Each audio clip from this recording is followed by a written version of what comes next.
In this video, we are going to install Python interpreter and we are going to install Visual Studio Code, which is the IDE of our choice for writing code. Let's move on to a computer screen and let's get started by downloading and installing Python as well as this IDE. So as you can see, I'm inside my computer screen. I'm going to write Python install and the very first link is download Python. This is from python.org.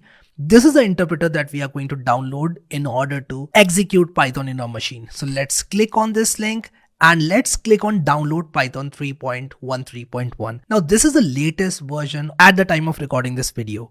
In your case, this will definitely change. It might change to 3.14 or maybe 3.21 or maybe 3.26. Well, the good news is it doesn't matter and you can always download the latest version and follow this course. As you can see, the Python has been downloaded. Let's execute this installer and wait for this installer to execute. It says install Python 3.13.1 and let's check these two boxes. Make sure that you check these two boxes to follow along and let's click on install now. It is going to ask for admin privilege, so you need to give that and let's wait for it to install Python 3.13.1 on this machine. And in the meantime, let's install another piece of software which is VS Code. So I'm going to write download VS Code and this is an IDE from Microsoft. It is absolutely free of cost and it is an awesome IDE used by millions of developers worldwide. You don't have to pay anything for this and it is awesome. Let's click on this link to download VS Code, and once you are on this website, simply download it for Windows. If you are on Linux or Mac, make sure that you download it for Linux or Mac, and once this is downloaded, I will be back. In the meantime, this setup was successful, so let's click on close and Python has been installed on this machine. Let's check whether Python has been installed on this machine. We are going to right click here and I'm going to open terminal and I'll simply type Python Python, and did you see this 3.13.1?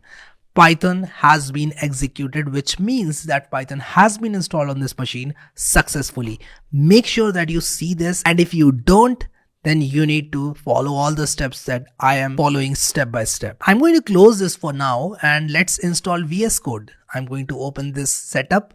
I accept the agreement. I'm going to read all of this, click next, then click next again, then again. And make sure that you check these two boxes. Make sure that you are checking all the boxes that I am checking. Let's click on next. And let's click on install, and this will install Visual Studio Code on your machine. Let's wait for it to install. Awesome, it has been installed. I'm going to check this box and I'm going to click finish, and this has installed Visual Studio Code on my machine and it looks something like this. In the next video, we are going to customize this IDE a bit and we are going to write our first Python code. I'm really very excited for you to write your first Python code. See you in the next video.